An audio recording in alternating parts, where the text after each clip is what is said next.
કે આ બધા પ્રસ્થાંતય ગીતા ભગવત બ્રહ્મ સૂત્રોના આ બધું છે, પણ એ ગુરુને મુખે સાંભળવું, શ્રવણ કીધું. વેદાંતમાં એને શ્રવણ કીધું. શ્રવણ પછી એના ઉપર મનન કરો, પછી વિધિ ધ્યાસન કરો, એટલે એ પ્રમાણે આચરણમાં લાવીને ગ્રહણ કરો.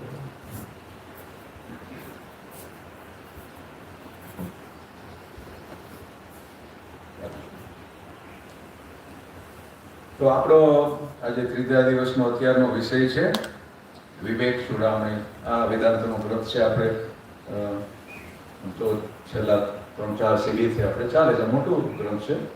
તો એને ચૂડામણી કીધું. ચૂડા એટલે એક મૂલ્યવાન, જે મણી હોય, રત્ન હોય, એવું મૂલ્યવાન કીધું છે. અને વિવેક એટલે સૌથી મહત્વનો વિવેક જ છે. એટલે કીધું બીનો સત્સંગ વિવેક ન હોય, રામ કૃપા વિના સુલભ ન હોય. તો એ વિવેક એટલે જ્ઞાન. જે બે વસ્તુ છે અહીંયા, સત્ય અસત્ય, દેહ દેહી, શરીર શરીરી, જળ ચેતન, આત્મા અનાત્મા, એ બેને કેવી રીતે બેને જાણવા. આમાં કઈ અલગ અલગ તો કરી શકાય એવું નથી. તો એ અલગ છે છતાં એવી રીતે છે કે એને કઈ અલગ એવી રીતે કરી શકાય નથી. પણ એ અલગ છે જાણવું, એને જ વિવેક કીધું. એને જ સાંખ્ય દર્શન. ગીતાજીના બીજા અધ્યાયમાં સાંખ્યનો છે. એટલે સાંખ્ય દર્શનમાં કપિલ મુનિ કહે કે વિવેક જ પૂરતો છે, બીજું કંઈ કરવાની જરૂર નથી. બસ સત્ય અસત્ય બે સમજાઈ જાય તો સત્ય તો પોતાનું સ્વરૂપ છે, બોધ થઈ જાય. તો એ વિવેક જગાડવાના છે. એટલે આપણે આ ચર્ચાઓ બધી જ કરી ગયા કે ભાઈ વસ્તુ શું છે, આમાં સાચું શું, ખોટું શું, એ બધું આપણે ચર્ચા કરીએ, જાણીએ અને એના ઉપર ચિંતન મનન કરીએ. આ બધું તો આપણે ધીરે ધીરે સમજાય. તો આપણે જે કંઈ ખોટાને સાચું માની બેઠા એ ભ્રાંતિ આપણે દૂર થાય. કંઈ મેળવવાનું નથી, ભ્રાંતિ દૂર કરવા માટેના પ્રયાસ છે. બ્રહ્મ માની લીધેલું છે અને આ મનનો સ્વભાવ છે, જે માની લઈએ એવું આપણે અનુભવ થાય. માનેલું છે એટલે દૂરે થાય, ને તો સાચું હોય તો એ દૂરે ન થાય. તો આગળ આપણે ચર્ચા કરીએ.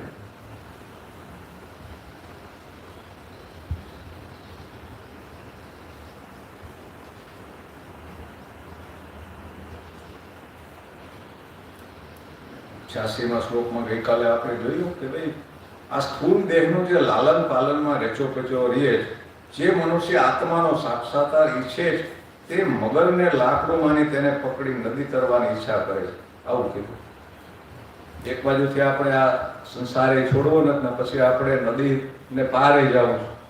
એટલે કે આ સાધના રસ્તે જવું ને આ પાછા શરીરને એટલું મહત્વ આપીએ છીએ. હા, એનું આરોગ્ય સાફ સુથરા ખવડાવે આપણે બધું, પણ શરીર હું માનીને એને શરીરને એટલું મહત્વ આપવાની જરૂર નથી. શરીર વાસ્તવિકતામાં છે નહીં પ્રકૃતિનો. તો શરીર છે અને શરીરને હું માનીએ એ જ અવરોધ છે. એટલે એ શું થાય કે આ રસ્તે તો જઈએ પણ પાર ન પડીએ. મગર ડૂબાડે એટલે આવી જે ભ્રાંતિ છે દેહભાવને, એ અધવચ્ચે રહી જાય. આપણે પહોંચીએ નહીં, અથવા તો સ્વરૂપ બોધ ન થાય, સ્વરૂપ સુધી પહોંચીએ નહીં.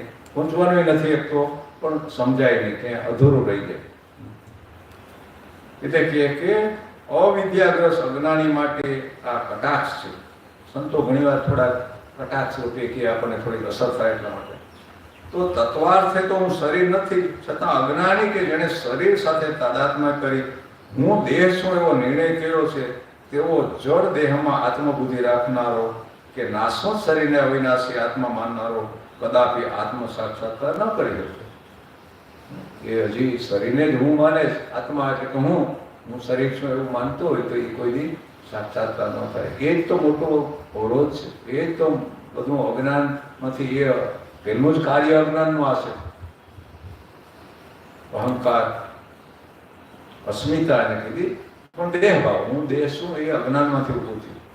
અને એ અનાદિ છે. એવું કંઈ ઊભું થયું એટલે અનાદિથી છે જ આપણે જીવ તરીકે. તો એવા શરીરના મૃત્યુ સાથે મરણ પામે પછી તે કઈ રીતે હું અજન્મર આત્મા છું એવું જ્ઞાન પ્રાપ્ત કરે. એ તો શરીર ભાવમાં બસ મૃત્યુ એટલે એનો કે આત્મભાવને જાણી ન કેવી રીતે. તો આમ છતાં કોઈ અજ્ઞાની શરીરને જ પોતાનું સ્વરૂપ માનતો હોવા છતાં આત્મ સાક્ષાત્કારની જો ઈચ્છા કરતો હોય કે અજરમર થવાની અપેક્ષા રાખતો હોય તો તેવો પ્રયત્ન એક હાસ્યાસ્પદ નીવડે.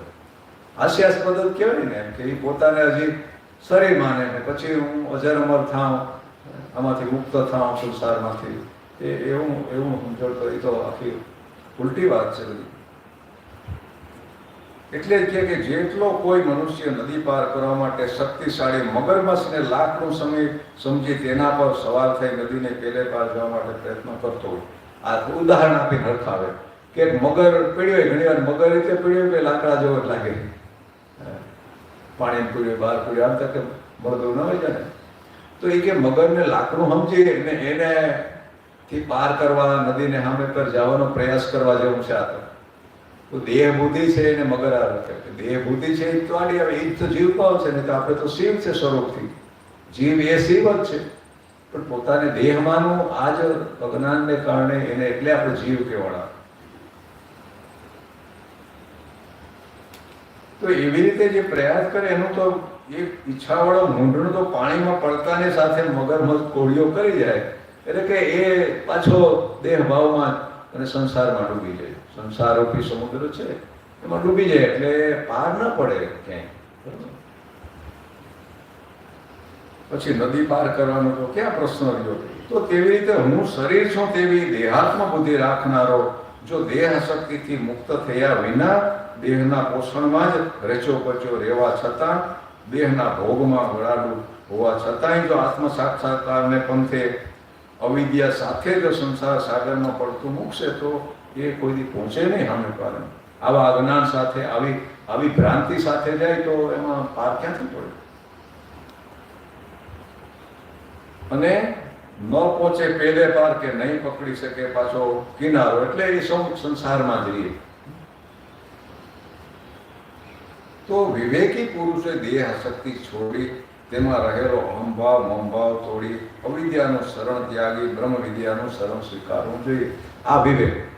કારણ કે આપણે ખબર નથી એટલે હું દેહ માનું ને. તો આ બધી આપણે સમજવા માટે જ છે કે ભાઈ દેહ આપણે નથી. હવારે આપણે એ ચિદાનંદ રૂપ શિવોહમ શિવોહમ અહમ નિર્વિકલ્પો નિરાકાર રૂપો વિભુ વ્યાપ્ત સર્વત્ર સર્વેન્દ્રિયાણામ. અને આ હું નથી, આ હું થઈ જાય ને નિર્વાણ અષ્ટકમાં હતું. દેહ હું નથી, મન બુદ્ધિ ઇન્દ્રિયો હું નથી, પ્રાણ નથી, યજ્ઞ ને હોમ ને હવન ને ભોજન ને ભોજ્યન, માતા પિતા, ગુરુ શિષ્ય, બધું મિત્ર, બધા આ બધું વ્યવહારિક જગતમાં દેહને લીધે છે. દેહ ભાવ આવ્યો એટલે આ ત્રિપુટી જગત ઊભું થઈ જાય. તો એ છે ત્યાં સુધી તો એમાંથી આપણે ન છૂટી શકીએ. એટલે કે દેહ આસક્તિ છોડો. દેહમાં મારા પણ આસક્તિ, દેહ મારો છે અને એને પ્રિય લાગે એ આસક્તિ છે દેહમાં. એટલે કે હું ને મારું એ બંધન છે. સવારે આપણે એ જોઈ ગયા, પોતે હું શરીર છું એવું માને, શરીર મારું છે એવું માને. આ બંધન એટલે કીધું અહમ મમાયતી બંધ નાહમ મમાયતી મોક્ષ. શંકરાચાર્ય સદાચાર સૂત્રમાં એટલે ટૂંકામાં જ કીધું કે ભાઈ હું ને મારું એ જ છે બંધન છે બસ. અને એ છોડો હોય છૂટવું એ જ મુક્તિ. તો એ હું ભાવ ત્યાં સુધી હું કોણ છું એ નામ જાય ત્યાં સુધી દેહ ભાવ હું દેહ તો રહેવાનું છે. એમાં તાદાત્મ્ય થઈ ગયું. તો એને માટે જ આ બધા પ્રયાસ છે. આપણે સમજાય તો ધીરે ધીરે આપણું માન્યતા બદલાય. જેટલું આપણું મન માન્યતા બદલવા માટે છે. આપણે કંઈક માની બેઠા ધારો એ માની બેઠા એ અહીંયા આવી આ બધું ચર્ચા કરી સમજીએ સાધુ સંતોને શરણે જઈ આપણે સમજાવે કે ભાઈ આવું નથી ને આવું છે. તો આ ખોટો માની બેઠો તો એના વચનમાં વિશ્વાસ રાખવો, એ શ્રદ્ધા એ બરાબર છે. એમાં સંશય ન પણ આપણે બુદ્ધિ ન લડાવવી કે આવું કેમ હોય આવું કેમ હોય એવું હોય કોઈ દી પછી આપણે બધી એવા તર્ક કરીએ. એ છે જ એ બરાબર જ છે એવું સ્વીકારી લેવું અને એવું માનવું. કારણ કે માનવાથી બંધારણ છૂટવાનું માનવાથી એવું સાચું માન્યું તો છૂટી જવાનું, ખોટું માન્યું બંધાઈ જવાનું. તો સાચી માન્યતા એ શ્રદ્ધા અને એ ગુરુ આપણને આપે. હું માનવું, હું કોણ છું, જગત શું છે, ઈશ્વર શું છે, આ બધું જે વસ્તુ છે આપણા અજ્ઞાનને કારણે આપણે ભ્રાંતિથી એમાં ભટકીએ તો એ જ ધીરે ધીરે છૂટે. આ ઉપાય આ જ છે, બીજો કોઈ ઉપાય નથી. પછી આગળના 87મા શ્લોકમાં કહે કે મોહ એવ મહામૃત્યુર મુક્ષો પુરાદિષુ મોહો વિનિર્જિતો યેન સ મુક્તિ પદમ અર્હતિ. એટલે કે મોક્ષનો શરીર વગેરે પદાર્થોમાં મોહ છે એ જ મહામૃત્યુ છે. બસ જેણે મોહને જીતી લીધો છે તે જ મોક્ષ પદને પામે. તો તો આ જ મોહ છે ને અમારા બીજી વાત કરી ગીતાજીમાં નથી અર્જુન કહેતા નષ્ટો મોહ સ્મૃતિ લબ્ધ્વા ત્વત્ પ્રસાદેન મયાચુ ગત સંદેહ સ્થિતો અસ્મિ ગત સંદેહ કરીશ્ય વચનમ તવ.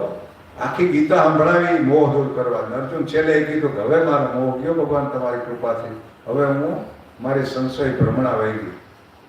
ગત સંદેહ સંશય એ મને હતું ભ્રમી જતો રહ્યો અને હું સ્થિત થઈ ગયો. સીતો અસ્મિ, હું સ્થિત થઈ ગયો મારા સ્વરૂપમાં, સ્મરણ થઈ ગયું હું કોણ છું. નિજ ધર્મનો મને ખબર પડી, સ્વધર્મ એટલે મારું સ્વરૂપ હું છે એ મને ખબર પડી ગઈ. હું અર્જુન ને દેહ ને પાંડવને હું આવું બધું માની બેઠો હતો એ ભ્રમણા મારી દૂર થયો. એટલે કે મુમુક્ષુ એટલે જેને મુક્તિની ઈચ્છા છે.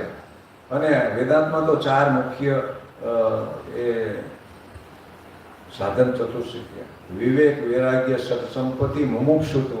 આ 4 વસ્તુ તો હોવી જ જોઈએ. એમાં મુમુક્ષુત્વ અને વૈરાગ્ય ભાવને વધારે મહત્વ આપ્યું. તો મુક્તિની ઈચ્છા હોય તો પછી આ બધી વિવેક હોય તો જ થાય. ઈચ્છા તો છે પણ વિવેક, આ સારી વસ્તુ એકબીજાનો સમન્વય થવો જોઈએ. વિવેક વિના વૈરાગ્ય ના આવે. કારણ કે સમજાણું નથી તો વૈરાગ્ય સાચા ખોટાને ખબર ન પડે તો ખોટું ક્યાંથી છૂટે? તો એ વિવેકથી જ વૈરાગ્ય આવે, ને વૈરાગ્ય આવે અને તો મુક્તિનો માર્ગ તે આપણે આગળ વધીએ. કે રાગ છૂટે તો મન ભજનમાં લાગે, સત્સંગમાં, ધ્યાનમાં લાગે, સાધના તો થાય. આપણે રાગ છે ત્યાં સુધી તો આપણે ખબર છે, આપણે આંખોમાં છે તો બેહીએ, અહીં તો બેહીએ, પણ મન વયું જાય પાછું જ્યાં જ્યાં રાગ હોય. કારણ કે મનને તો જે પ્રિય લાગે અહીંયા જાય. તો હજી જો આપણે સંસારના વિષય પ્રિય લાગતા હોય તો સ્વાભાવિક ત્યાં જાય ને. આને તો એને ખબર નથી પ્રિય વસ્તુ શું છે, પ્રેમ કરવા જેવી વસ્તુ શું છે, પ્રિયતા શેમાં છે એ ખબર નથી. આત્માથી મોટું કોઈ પ્રિય વસ્તુ નથી. પ્રિય શબ્દ શિવનું એક નામ છે. આત્માને પ્રિય લાગે એટલે આ બીજા બધા પ્રિય છે. આત્માને એમાંથી સુખ મળે એટલે બીજા બધા પ્રિય લાગે. બાકી એને સુખ ન મળે તો આ જગતમાં કંઈ પ્રિય જેવું છે નહીં. પણ એમાંથી કંઈક સુખ લાગે એટલે દરેક વસ્તુ જ્યાં જ્યાં આપણે થોડુંક સુખ જણાય એ વસ્તુમાં આપણે પ્રિય લાગવું, એટલે એમાં રાગ થવો. તો ધીરે ધીરે આ વિવેકથી આપણને સમજાય. અને આ વિવેક માટે જગાડવા માટે જ આ બધા આખું શાસ્ત્ર ગ્રંથ શંકરાચાર્ય મહારાજે લખ્યું. તો મોહને જેણે જીતી લીધો બસ એ મોક્ષપદ હતો. મોક્ષપદ એટલે પોતાના સ્વરૂપને જાણી લે, હું કોણ છું એ જાણી લે. મોક્ષ કોઈ પદ નથી, કોઈ જગ્યા નથી. અહીંયા રહેવું એટલે મોક્ષ લોક કે કંઈક અહીંયા મુક્ત થઈ જાય, અહીંયા મુક્ત થઈને રહેવું, આવી કોઈ વાત નથી. આપણે પોતે સ્વરૂપથી મુક્ત જ છે. એ મુક્તિ એ જ મોક્ષ. તો મુક્ત તો આપણે છે સ્વરૂપથી. આપણે કંઈ વાસ્તવિક રીતે આત્મા કંઈ બંધાણો નથી, આત્માને કોઈ બાંધ્યો નથી, આત્માને કોઈ બાંધી કેમ નથી. આત્માને કોણ બાંધે? આત્મા સિવાય એક તો બીજો કંઈ નથી. અને આ ભ્રમણા અને જગત છે એ તો જળ છે. જળ વસ્તુ ચેતન્યને ન બાંધી હતી. ચેતન વસ્તુને જળ થોડી બાંધે. આપણે આ બધાને પકડ્યા, એ આપણને કંઈ પકડતું નથી. આપણે મોહવશ એને મમત્વથી પ્રિય લાગે બધાને આટલા અને આસક્તિથી આપણે પકડી બેઠા. એ વસ્તુ આપણને કોઈ પકડતી નથી. આપણે પકડી શકીએ નહીં. અને સમજાઈ જાય તો અહીં હોય તો ત્યાં છૂટી ગયું. આ છૂટવું છે, છોડવાથી ન છૂટે. આપણે છૂટી જાય, સમજાઈ જાય તો. બાકી તો ગમે ને જાય એને ભેગું થાય. હિમાલય બદલ જાય, ગુફામાં હતાઈ જાય. બધું અજ્ઞાન છે ત્યાં સુધી માયા બધી ત્યાં ભેગી છે. એક કોકની વાત કરે સંન્યાસી કે આવી રીતે ઘર છોડીને સંન્યાસ લીધો વૈયા ગયા. પછી જાજા વર વીતી ગયા. કુંભના મેળામાં એના ગામના માણસો આવ્યા અને ક્યાંક ભટકાઈ ગયા તો ઓલા ઓળખી ગયા. એક કે ઓલું આપણે ઓલા ફલાણાભાઈ ગયા કે આપણે ગામમાં બાવા થઈ ગયા સાંભળ્યું હતું. બીજો કે હા કે તે પણ ત્રીજો વાર કે હા લગભગ એ જ છે કે એમ કરતા કરતા ગયા. બાપુ સીતારામ, નમો નારાયણ. એટલે બાપુએ હા બોલો બોલો બેટા, ક્યાંથી આવો, ક્યારે આવો? બાપુ અમે તમારા તમે ફલાણા ભાઈ નહીં કે માફ કરજો બાપુ, અમને એવું લાગ્યું કે અમારા ગામમાં એક હતા હા કે હું એમ હા કેમ છે બધા ગામમાં હતા? બાપુ આમ મજામાં છે બધા, પણ થોડું કંઈક કે આઠા સમાચાર છે તમારા ઘરવાળા તો બાપુ કે છૂટ્યા આવી ગઈ તો ઘરવાળી તેમાંથી.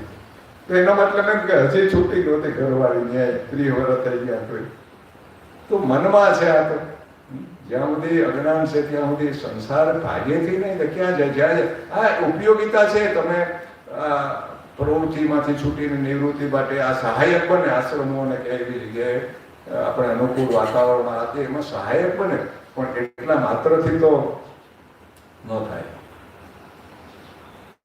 અહીંયા આવો તો થોડાક દી શાંતિ લાગે, અહીંયા રહ્યો તો તમે થોડાક દીમાં વળી અહીંયા કંઈક મન ઉપદ્રવ ઊભા કરે. અહીંયા આવવું છે અને તો આવું નીકળી ગયો. હું તો એમ માનતો કે અહીંયા તો મન તો ગમે એ કંઈક ઊભું કરી દે, એવું થાય. ઘણા આવી ગયા, બહુ શાંતિ મેં રહ્યો તો ખબર પડે થોડાક દીમાંથી આવ્યા એને ઘૂંઘાટ ને ધમાલ ને કંટાળીને આવ્યા એટલે થોડીક વાર સારું લાગે. પણ એ સાપેક્ષ શાંતિ છે. વાસ્તવિક શાંતિ તો આપણા સ્વરૂપની શાંતિ છે. એ આત્માની શાંતિ મળી ગઈ તો મહાભારતના યુદ્ધના મેદાનમાં પણ તમારે શાંતિ છે. બહુના ધડાકા થતા હોય તે અંદર શાંતિ છે. એ શાંતિને કંઈ આ બાહ્ય ભાંગી પડે બ્રહ્માંડ તો એ કંઈ આપણે સ્વરૂપનો એ શાંતિ છે. તો સ્વરૂપથી આપણે શાંત જ છીએ. શાંતિ કોઈ પ્રાપ્ત કરવાની વસ્તુ નથી. પણ અશાંતિ તો આપણે આ અજ્ઞાનથી, ઈચ્છાઓ, કામનાઓથી અશાંતિ ઊભી કરી. આપણે ઊભી કરેલી છે અશાંતિ. શાંતિ આપણું સ્વરૂપ છે. તો અંતે એ શાંતિ જ પ્રાપ્ત કરવાની છે. ગીતાજીમાં કીધું જ્ઞાન થાય પછી શું થાય તો પરમ શાંતિ અચિરેણ અધિગચ્છતિ. જ્ઞાનમ લબ્ધ્વા પરમ શાંતિ અચિરેણ અધિગચ્છતિ. એટલે જ્ઞાન થાય એટલે તરત જ તમને પરમ શાંતિનો અનુભવ થાય. જ્ઞાન થાય એટલે પોતાના સ્વરૂપનો બોધ થાય. એટલે તરત જ એ અચિરેણ એટલે એ જ ક્ષણે, એમાં વાર નહીં લાગે. બોધ થયા પછી હજી શાંતિ તો આવી છે, બહુ મહેનત કરી છે ત્યારે. એવું નહીં, જ્ઞાન કે સ્વરૂપ છે એ શાંતિ. ત્યાં કોઈ વિચાર નથી, વાણી નથી, ચિત્તવૃત્તિ નિરોધ જેને કીધો. વાણીના તરંગ ઉઠે એ જ અશાંતિ છે. વિચાર, કલ્પના, યાદો અને આ બધો ભાવ એવો ઉઠા કરે એને જ ચિત્તની વૃત્તિ કીધી. તો એ વૃત્તિ પામી વિરામ આપણો શબ્દો વાંચે ને, સુરતા શૂન્યમાં જય ચડી, વૃત્તિ પામી વિરામ, જન્મ મરણની ભેટ અડી, પામી પદ નિર્વાણ. તો આ વૃત્તિ યોગનો વ્યાખ્યા જ આપે, ચિત્ત વૃત્તિ નિરોધિત યોગ. આ ચિત્તની વૃત્તિઓ તરંગ, દરિયો, તોફાન છે, આ બધું એ જ અશાંતિ છે ને. તો એ વમળ ઉઠે છે આપણી કામનાઓથી. ઈચ્છા આવી એટલે મન તરત જ તરંગ ચાલુ થઈ ગયા, મથામણ ચાલુ થઈ ગયું. ઈચ્છા થોડીક ઊભી થઈ એટલે મન તરત જ ઈચ્છા પૂરી કરવા પ્રયાસ ચાલુ કરી દઈએ, એ જ અશાંતિ. તો સામાન્ય રીતે આપણે તો આજના સમયમાં તો આ બધું ભડકાવનારા મીડિયાના બધા એટલા છે કે એ કાર્ય માણસને અનેક ઈચ્છાઓ ભેગી થાય. પછી શું થાય, મગજ કામ તો બંધ થઈ ગયું. એકાદી બે ઈચ્છા હોય તો બરાબર, પણ ઈચ્છાઓનો કોઈ પાર નથી. એક ઈચ્છા એવી કે જુનાગઢ જવાનું, બીજી કે દ્વારકા જવાનું છે. આમાં વિરોધાભાસ પાછી ઈચ્છા એવી.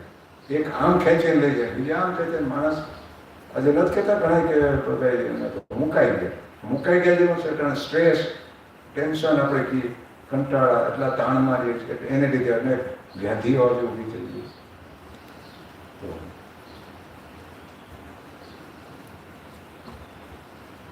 88નો શ્લોક કે મોહમ જહી મહામૃત્યુમ દેહદા સુત આદિષુ યહમ જીત્વા મુનિયો યાંતિ તદ વિષ્ણુહો પરમમ પદમ. જેને જીતીને મુનિઓ વિષ્ણુના પરમ પદને પામે છે તે દેહ, સ્ત્રી, પુત્ર વગેરેમાં મહામૃત્યુ મોહનો નાશ કરે. અહીંયા ગુરુનો શિષ્યનો સંવાદ છે. ગુરુ એના શિષ્યને કહે કે જેને જીતીને મુનિઓ વિષ્ણુ પદને પામે તો એવું પરમપદ. પરમપદ એટલે આપણું સ્વરૂપ. પરમપદ કોઈ પદ નથી, કોઈ પરમધામ એટલે ક્યાંય કોઈ ધામ નથી. જ્ઞાનની રીતે આપણું સ્વરૂપ એ પરમપદ, પરમધામ જે આપણે કેવું હોય. એ કોઈ સ્થળ, દેશકાળને લેવા દેવા નથી, કોઈ સ્થાન નથી, કોઈ કે અમુક જગ્યાએ કે હોય આવે. કારણ કે એ સર્વદેશી છે, એને કોઈ દેશ કાળથી પર છે. આપણે સવારે જોતા હતા ને, વિભુ વ્યાપ્ય સર્વત્ર સર્વેન્દ્રિયાણામ. તો એવું છે, એ તો સર્વવ્યાપી ચેતના છે. અહીંયા જાજુ કે ક્યાંક થોડું એવું નથી. સર્વત્ર એટલે કીધું હરિવ્યાપક સર્વત્ર સમાન. તુલસીદાસજી કે હરિ પરમાત્મા, ભગવાન પરમાત્મા જે કંઈ છે એ વ્યાપક એટલે કે આકાશની જેમ સર્વ વ્યાપક છે. સર્વ એની અંદર છે ને, સર્વમય છે. તો એ વ્યાપક સર્વત્ર અને સમાન રૂપે છે. એવું નથી કે કંઈ દ્વારકા ભગવાન વધારે છે ને ઓછો છે. એ સામાન્ય ચેતના તો સર્વમાં સામાન્ય રીતે બધાયમાં રહેલી છે. એ મળદામાં એ તો છે. મળદામાંથી પ્રાણ નીકળી ગયા હોય, ચેતના તો એની અંદર છે. આ પ્રાણને લીધે વ્યક્ત થતી હતી, હવે વ્યક્ત નથી થતો. પ્રાણ છૂટી ગયા એટલે શરીર મળદું લાગે. પછી મળદામાં એ સામાન્ય ચેતન તો છે, એ તો અણુઅણુમાં રહેલું છે. તો ક્યાંય વધારે ઓછો નથી. આ તીર્થોનો અમુક હદ સુધી એનો કોઈ મહિમા છે. સ્થાનોમાં જઈએ આપણે કંઈક સહાયક થાય ને વાતાવરણ એ પણ સમજણથી જઈએ તો. બાકી તો ન્યાય જાઓ તો ન્યાય લાગે ને જે વર્ગે ને તમે એમાંથી અટાણા તો એવું છે બને જાય તો થઈ કે ક્યાં આવ્યા અહીંયા. પણ એનો હેતુ તો સારો છે, એ હેતુને સમજણપૂર્વક થાય તો આ બધું સરસોમાં બધું સહાયક છે યાત્રા. એટલે પણ એને અધમ કીધું. સહજા ઉત્તમા સહજાવસ્થા, ધારણા ધ્યાન આ બધું મધ્યમ કીધું. પછી શાસ્ત્ર ચર્ચા અને આ બધું અધમ છે, અને તીર્થયાત્રા અધમા અધમ એટલે નીચેનો પગથિયું. અધમા અધમ ખરેખર નહીં, પણ સાવ નીચેની શરૂઆત છે. આપણે ભગવાન દુઃખમાંથી કંટાળે એમ થાય કે હરિદ્વાર જાય તો મળી જાય, ગંગાજી જાય આ જાય, આ બધું મન એમ થાય કે ક્યાંક જાય તો મળી જાય, એમાં છૂટીએ તો એમ તીર્થો તો થાય, પણ એ તીર્થોમાં ન સમજાય તો કંઈ તીર્થોમાં તો નથી. જે છે એ તો અહીંયા નથી રહે છે. ગુરુજી તો કહેતા જ્યાં સુધી હાલતા રહે હું ત્યાંથી આનો કોઈ છેડો નથી, જ્યાં ઉભા રહી જાય ત્યાં જ છે. કબીરે કીધું જીન ખોજા તીન પાયા કહેરે પાણી પે, જ્યાં ખોજો એ છે ને બધું એ જ છે. હા, ઊંડાણમાં જાઓ તો અનુભવ થાય. આપણે ઉપર છાલા સક્ષમ્યા કરીએ તો ડૂબકી મારવી પડે. એ ઊંડાણમાં જવું જ ધ્યાન ને સાધના એ છે. અંદર હું તરફ મન બહિર્મુખ છે અને સ્થિર અંદર કરવું એ હું ગહેરે પાણી એટલે દરિયાની સપાટી ઉપર તોફાન ગમે એવો વાવાઝોડો હેઠેરા વયા જાય એટલે શાંત સ્થિર હોય સમુદ્ર. એમ આપણો આત્મા તો શાંત સ્થિર છે ને, કોઈ ક્રિયા નથી, તરંગ ઉઠતા નથી, ઉપર ચડવું આ બધું દેહ ભાવમાં છે ત્યાં સુધી સમજાય. તો એ બધું તીર્થો આ તે બધું બરાબર છે, પણ વાસ્તવિક તીર્થ તો આપણું સ્વરૂપ છે. અને અંતે તો આ ભટકાવે એક બોધ આપવા માટે, જે ભટકીને થાકીને હારીને જ ક્યાંક સ્થિર થાય, જ્યાં સુધી એને એમ થાય કે અહીં મળી જાય, અહીં મળી જાય. આપણે ન સમજાય હા એક ફાયદો થાય તીર્થોમાં ભટકતા કદાચ તો સાધુ સંતને ક્યાંક મળી જાય ને સત્સંગ થઈ જાય ને સમજાવે તો વળી ઠીક થઈ જાય કે ભાઈ આ ભટકવાનું મુખ શું હવે અંદર ઉતર ખોજ કર. એટલે કે આવું પરમપદ આ છે, આપણું સ્વરૂપ એક પરમપદ છે. તો એવા વિષ્ણુના પરમપદને પામે. અહીંયા વિષ્ણુ કયો, શિવ કયો, બ્રહ્મ આત્મા કયો, પરમપદ એક જ છે. એને વિષ્ણુનું પદ કયો, શિવનું પદ કયો, કે જેનું કેવું એનું કયો. કારણ કે શિવ, બ્રહ્મા, વિષ્ણુ અને મહેશ ને આજે સમૂહ શાખા ત્રણ એનો છે. એનું મૂળભૂત ઈશ્વર તો એક ઈશ્વરના ત્રણ સ્વરૂપ છે. એટલે કોઈ પણ ઈશ્વરની ઉપાસના કરે. આપણા વેદાંતે પણ છે ને પંચદેવ ઉપાસનાનું કીધું છે ને, હજી ઉપાસનાનો ભાવ હોય તો પંચદેવ વિષ્ણુ, શિવ, શક્તિ, સૂર્ય, ગુણેશ આ પાંચને મુખ્ય આપણે ગણ્યા. બાકી તો પાંચ દેવોનો ને તો આ બધાનો પણ જેને પૂજ્યો એનો પણ આપણે સામાન્ય આપણી સંસ્કૃતિમાં પાંચ મુખ્ય છે. આવડો મોટો દેશ છે, કોઈ રાજ્યમાં વળી ગુણપતિને વિશેષ મહત્વ મળતું હોય, ક્યાંક કોઈ વિષ્ણુને વધારે માનતા હોય, કોઈ શિવને વધારે માનતા હોય, તો કોઈને પણ ઉપાસી શકાય. પણ એ ઈશ્વર તો સગુણ નિરાકાર છે ને બ્રહ્મ તો નિર્ગુણ નિરાકાર છે. ઈશ્વરના આ સગુણ સાકાર ત્રણ એક આકાર હોય ને, એ આકાર ઉભા થાય. તેનો તો આકાર નહોતો ઈશ્વર, એમાંથી આકારથી આ ત્રણ. એને આપણે બ્રહ્મા સર્જનાત્મક શક્તિ, એ કોઈ માણા નથી ચાર હાથવાળાના, આટલા માથાના આટલા હાથ. એ આપણું સમજાવવાની રીત હતી આ ચિત્રો. એ તો સૂક્ષ્મ વસ્તુ છે બધી. કોણ એ ત્રણ મળીને આ જગતનું સંચાલન, સર્જન, પાલન, સંહાર, જે કંઈ પ્રલય બધું એનાથી થઈ ગયું. તો એ સમૂહ સાકાર શક્તિઓમાં વિષ્ણુ, બ્રહ્મા આ બધું આવે. પણ એ પાછું ઉપાસના પાંચમાંથી ગમે એને કરો, કે એ રીતે કરો કે એનું મૂળ સ્વરૂપ તો નિરાકાર બ્રહ્મ જ છે. કારણ કે કાર્ય જુદા જુદા છે અને આકાર જુદા જુદા, તો મૂળ સ્વરૂપ તો બધા એક જ છે. તો જેને ઉપાસ્ય ને એ રીતે ઉપાસના કે એ મૂળ એનું સ્વરૂપ આ છે. તો એ રીતે ઉપાસના કોઈ નહીં કરી નહીં. સમજણે હોય છે કોક કે અમારો શિવ મોટો, કે અમારો રામ મોટો, વિષ્ણુ મોટો, કે માતાજી બધું હલાવે, શિવનું મોં આવે મળદા જો. આ બધી સમજણમાં હોય ત્યાં સુધી ભ્રાંતિ ભ્રમણામાંથી કોઈ દીકરી ન. વિચાર સાગર સરસ ગ્રંથ છે, ગુરુજી કરાવતા અમને. તેમાં એક કથા આવે કે રાજાને ત્રણ દીકરા હતા. રાજા જ્યાં મોટી ઉંમરનું વૃદ્ધ થયો એટલે થોડોક કંઈક સત્સંગ રહે કે દીકરાઓને કે તમે હવે રાજ સંભાળો. હવે આટલા સુધી મેં તો વ્યવહારમાં ગયા, મારું આત્મકલ્યાણનું થઈ કે હું કંઈક કરું હવે. જો છોકરાએ કંઈ ગમતું હોય કે જો બાપાને આમાંથી કંટાળીને આત્મકલ્યાણને કંટાળે વાત કરતા તો આપણે આમાં હું કેમ પડવું જોઈએ? આપણે અટાણેથી ના આત્મકલ્યાણની વાત કરેલી કે ત્રણેય કે એ તમે સાંભળો, ત્રણેય વહી ગયા.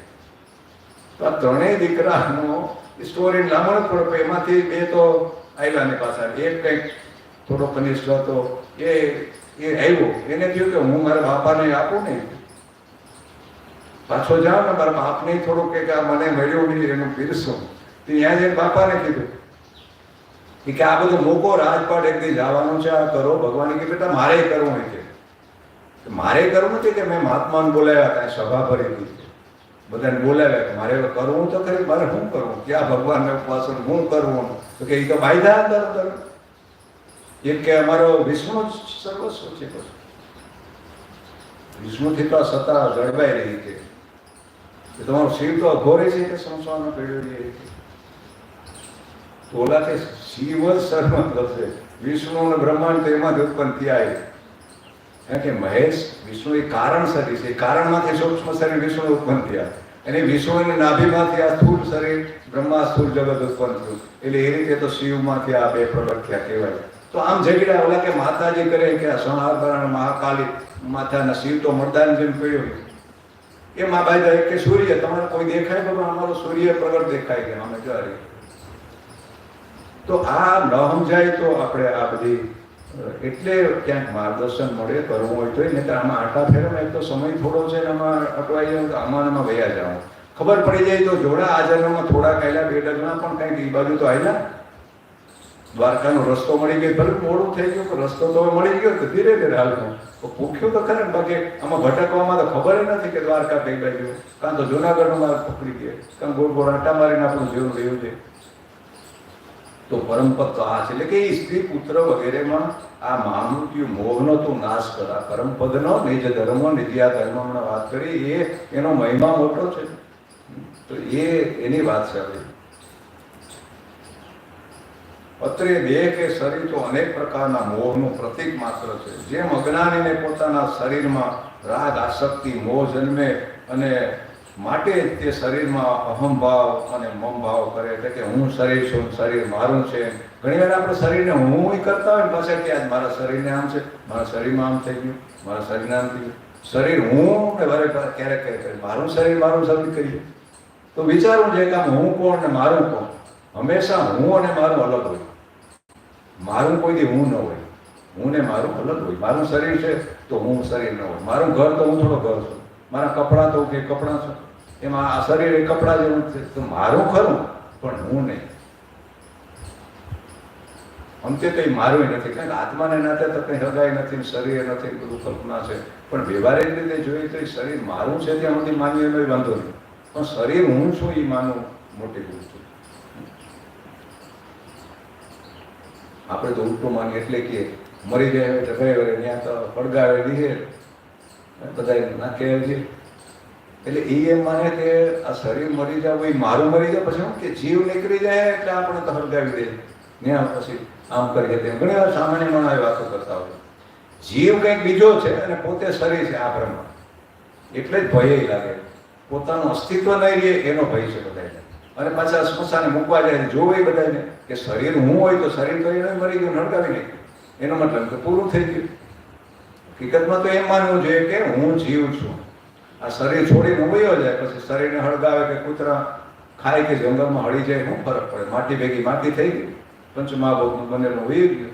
તો સમજણ આવે છે, ભલે જ્ઞાન નથી પણ સમજણ તો એ રાખવી કે આપણે આ શરીર છોડીને જશું અને બીજું કર્મ અનુસાર પ્રાર આપણા અનુસાર બીજું શરીર ધારણ કરવું. આપણે મરતા નથી, એક વસ્તુ સમજી લીધી. મરવાનો જ ભય એટલે છે કે આપણે નહીં રહીએ. હકીકતમાં શરીર કપડાની જેમ ઉતરી જાય, એને સૂક્ષ્મ શરીર કારણ શરીર એને જીવ કીધું. એ જીવ ફરી એના કર્મ અનુસાર મૃત્યુ અંતિમ સમયની ઈચ્છા એને એ જગ્યાએ લઈ જશે. એના કર્મ અનુસાર એને બધું પ્રારબ્ધ રૂપે જે કંઈ ભોગને એ પ્રાપ્ત થશે, એવા સ્થળમાં જન્મ થાય. આ બધું એ રીતે આપણે પ્રાપ્ત થાય. એટલે એટલી દ્રઢ સમજણ રાખવી કે મરવાના નથી. મરવું હોય તો એ નથી મરાય, અસ્તિત્વનો કોઈ નાશ ન થઈ શકે. પણ સાચું મરવું શું છે સમજાવવું જોઈએ. ગોરખનાથજી નું કે મરો હે મરો જોગી, મરો મરણ હે મીઠા, તિસ્મરણી મરો જીસ્મરણી ગોરખ મરી દીઠા. એવું મરો તો પાછું જન્મ ન પડે. આપણે તો મરી હોય પાછા જન્મ વળી મરવાનું, આ બધું અંત નથી આવતું ક્યારેય. તો વાસ્તવિક રીતે એને મહામૃત્યુ આ કીધું, અહંકારનો નાશ. જીવ ભાવ ગયો, દેહ ભાવ ગયો, આ જ મોટું મૃત્યુ. કારણ કે એ ગયા પછી ફરી જન્મવું ન પડે, એટલે એને મોટું મૃત્યુ કીધું. કે એ મર્યા પછી ફરી જન્મ જ નહીં. એને દ્વિજ પણ કીધા, બેજી વાર જન્મ. પહેલી વાર તો આપણો દેહનો જન્મ થાય દર વખતે, જે દેહથી જન્મીએ દેહથી મરીએ, પણ જ્યારે અંદરથી આત્માનો બોધ થયો, આત્મા પ્રગટ થવો, એ આપણો વાસ્તવિક જન્મ છે. એને બીજો જન્મ કીધો. અને જે એ બીજો જન્મ એને દ્વિજ શબ્દ એને વર્તું, એ દ્વિજ અથવા બ્રાહ્મણ કે જેને બીજી વાર જન્મ, એટલે કે આત્માનો જન્મ થયો. એટલે કે આત્મા જન્મ તો નથી થતો, પણ આત્માનો બોધ થવો, એને એ વાસ્તવિક જન્મ એ કે હું પ્રગટ થયો. આ તો દેહનું પ્રગટ થવું ને પ્રગટ થવું છે, જન્મ મરણ. આપણે અહીંયા મોહ ને મહાવૃત્તિ કીધું કે ભાઈ મોહને લીધે જ આપણે વારે વારે મરવા જન્મ થાય. તો ઉપદેશ એ આવા મોહ પર જીત મેળવી તેનો નાશ કરવો, અર્થાત દેહાત્મક બુદ્ધિ, અહમભાવ, મમભાવ વગેરેનો ત્યાગ કર્યો છે. અગર જ્ઞાનમાં તેવા અજ્ઞાનનો બંધ બાદ કર્યો છે, તેવો મનુષ્ય જ મુક્તિ ને પરમપદ કયો, આત્મા કયો, એને પામી શકે. શિષ્યને મોહના ત્યાગ માટે, પરમપદની પ્રાપ્તિ માટે પ્રેરણા અને પ્રોત્સાહન પૂરા પાડવા આચાર્ય એટલે ગુરુ, અહીંયા આચાર્ય શબ્દ ગુરુ માટે વપરાયો. આચાર્ય છીએ, આચાર્યનો શબ્દનો અર્થ આચરણથી બોધ આપે, એને આચાર્ય કીધું. વાતોથી ને, પોતે જ એવું જીવન જીવે અને બોધ આપે. હું વાતો તો ઘણી કરું, પણ વાતોથી બહુ અસર ન થાય. તો મારામાં હોય ને તમે જોતા એ પાછી બાપુ ઠેકાણ કરતા આપણે ઉપદેશ આપે. તો એટલે આચરણથી ઉપદેશ આપવો એ આપણી જૂની પરંપરા શિક્ષણને. કે આચાર્ય પોતે એવું જીવન જીવે અને પછી કે તમે આમ કરો, તમે આમ કરો. હું કરતો હોય તો તમને કહેવાય કે આમ કરો, હું ન કરતો હોય તમે કે એની અસર ન થાય. સ્વાભાવિક થાય ને કે ભાઈ તો એ તો કરતા નથી, આપણને કહે. પછી ભલે એને શિષ્યને ગુરુને તો પરમપદમાં એને કંઈ કરવાનું છે નહીં, છતાંય લોકોને બોધ આપવા એ એવો વ્યવહાર ને બધું કરતા રહે. એને તો હવે કરવાનું કંઈ રહ્યો ને. પૂછો એકવાર ઉદાહરણ આપ્યું કે હું ગયો તો મારા એક શિષ્ય ભેરાયો, કીધીને કહેતા હતા ગુરુજી તમે જાઓ તો મને લઈ જજો. મેં આવું હોય તો હાલ હું જાઉં તો આવ્યો હતો, હું રોકાણો, મારા ભેગો એટલા દી રહ્યો. સવારે હું મોડો ઉઠું તો એ મોડો ઉઠે છે. એટલે મેં એકથી પૂછ્યું, બેટા તું ઘરે આવી તો ઉઠું? ના ના બાપુ કે ઘરે તો હું 4 વાગે ઉઠી જાઉં, ધ્યાનમાં કરી જાઉં. તો અહીંયા કામ કરતો, તમે મોડો ઉઠો તો હું મોડો ઉઠું. કે ભાઈ મારે તમે ઉઠવાનું હોવાનું બંધ થયું, તો હું તો હજી કરું, તો તું તો તારું કામ કરી, તારે હજી કરવાનું છે. તો ગુરુ કેમ કરાય, ગુરુ કરે એમ ન કરાય. એને તો હવે કરવાનું ન રહ્યું, કંઈ જાણવાનું, કરવાનું, પામવાનું પૂરું થયું.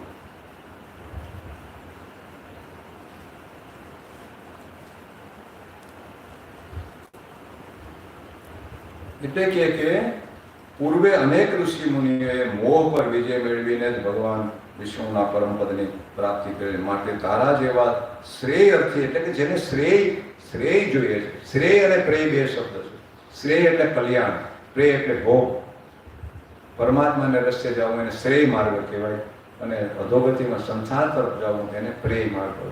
વિષય તરફ, ભોગ તરફ જવું અને યોગ તરફ જવું એ શ્રેય છે. તો અહીંયા કે જે શ્રેયાર્થી છે, એટલે કે જેને શ્રેય પ્રાપ્ત કરવા માગે છે એ શ્રેયાર્થી કહેવાય. તો એને ઋષિમુનિઓની જેમ પ્રયત્ન કરવો જોઈએ, જેમ મહાપુરુષો કરી ગયા એ જ આપણે કરવાનું, એમ કરીએ આપણે. તો આ કઠશ્રુતિ પર વિષ્ણુના પરમપદની પ્રાપ્તિ માટે આવો જે ઉપદેશ આપવાનો શ્રુતિઓ આપે છે ને કઠોપનિષદને. તો એમાં કે વિજ્ઞાન સારથી રસ્તુ મનઃ પ્રગ્રહ વાનર સો અધ્વન પારમ પાપનોથી તદ વિષ્ણુ પરમમ પદમ. એટલે કે જે કોઈ માણસ વિવેકશીલ, બુદ્ધિરૂપ, સારથીથી સંપન્ન અને મનરૂપ લગામને વશમાં રાખનારો છે એ જ સંસાર માર્ગની પાર પહોંચી શકે. કઠોપનિષદમાં દેહને રથની ઉપમા આપી. હરખાવા આપણે સમજાવવા ઘણી રીતે મહાપુરુષે પ્રયાસ કર્યા કે આ દેહ એક રથ તમે માની લ્યો. તો જે ઘોડા છે રથના એ આપણી ઇન્દ્રિયો છે. ઇન્દ્રિયો જ વિષયો તરફ લઈ જાય, ગતિ કરાવે, રથને ખેંચી જાય, શરીરને, મનને એ બધું ખેંચી જાય. તો ઘોડા છે એ ઇન્દ્રિયો, લગામ ઘોડાની છે એ મન છે, સારથી છે એ બુદ્ધિ છે, અને રથમાં અંદર બેઠો રાજા એ આત્મા છે. આવો આપણે રૂપકથી સમજાવવાનો પ્રયાસ કરે. જો રાજા હોશમાં હોય તો એ સારથીને આમ રથ લઈ લે કે તો હાલે ને. તો રાજા જ બેહોશ છે, સારથીને વળી કોણ કહે? કાં બેહોશ હોય તો કે આમ લઈને આમ લઈ લે ઊંધો. તો રાજા જેવું કે એમ સારથીમાં, સારથી જેવો એવું મન હોય ને, મન ઢીલી દોરી હોય તો ઘોડાઈ મન ફાવે એમ જતા હોય. મન છે એ લગામ છે, મન ઉપર સારથી છે. સારથી એટલે બુદ્ધિમાં વિવેક હોય. વિવેક હોય તો મન ક્યાંય ન જાય, કારણ કે બુદ્ધિ મનથી વધારે સૂક્ષ્મ અને શક્તિશાળી છે. એટલે તો કીધું નિશ્ચય આપણે જો કરીએ તો મન આડું ના આવે. બુદ્ધિનો નિશ્ચય હોય તો મન કોઈ એનો વિરોધ ન કરી શકે. પણ આપણો નિશ્ચય ઢીલો ઢીલો હોય, આપણો નિશ્ચય જ એવું ન હોય. એટલે વિવેક બુદ્ધિમાં હોય અને બુદ્ધિમાં વિવેક થાય તો બુદ્ધિમાં આવો નિશ્ચય થાય તો મન અને ઇન્દ્રિયો ઉપર સંયમ આવે. નકર તો આપણો રથ તો ક્યાં પડ્યો હોય, ક્યાં ખાડામાં ન જવાનું, ક્યાં જાય તો આવું છે. તો રાજા એટલે આત્મા છે. આત્માને વિસ્મરણ થઈ ગયું કે હું કોણ છું, તો એ બેહોશી જેવું છે, નશામાં હોય એવું. નહીં તો રાજાનો હુકમ કોઈ ટાળે? તો અટાણે તો આ બધા આ મન ને આ બધા આપણા સેવક છે, એ આપણા સાહેબ થઈ ગયા, માલિક ને આપણને હુકમ કરે એના જેવા છે. એવો પટાવાળો સાહેબ થઈને બેઠી ગયો ખુરશી ઉપર અને સાહેબને કામ કરાવે, હુકમ કરાવે, એવી આપણી આદત છે. નહીંતર આ બધા સેવક કહેવાય. એ કરણ છે, આપણા સાધન. તો એ આપણા કરણ ઉપર આપણું કાબુ હોય, આપણા કહેવામાં હોય તો જ આપણે યોગ્ય માર્ગે જઈએ. તો અહીંયા પૂરું કરીએ. હવે આપણી સમય થવા એવો 5 વાગ્યા તો સાયમ આરતી આપણે હવે કરશું અને પછી આપણે આજનો ત્રીજો દિવસ પૂરો કરીએ અહીંયા.